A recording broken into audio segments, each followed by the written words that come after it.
I was about 14 or 15 and I had to go up to my dad's factory, which was up a lonesome country road. There was no one working in the factory at the time, so it was going to be me alone in the factory. I was walking up the road and walked in the entrance to the factory.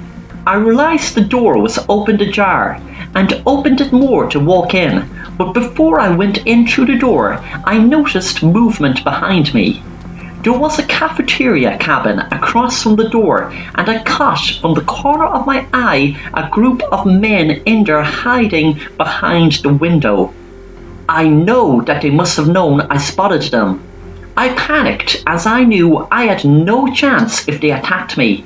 I was 14 and there must have been about 6 full grown men in there, up to no good, as they were hiding. I decided to go in the door and upstairs to my dad's office.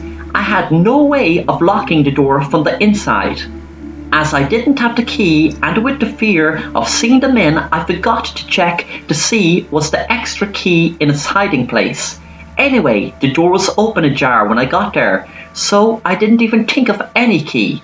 As I walked up the stairs and into my dad's office, I felt my heart thump in my chest, expecting the men to walk up the stairs and attack me any minute. I picked up the phone and rang home and explained, and then my parents rang the police. I didn't want to stay in the office, so I walked back down the stairs and decided I'd run out onto the road and try to run home. I didn't even wait for the police to arrive, as I could have been attacked by then. As I walked downstairs and went outside of the factory, I noticed that the men had fled across the field from the factory.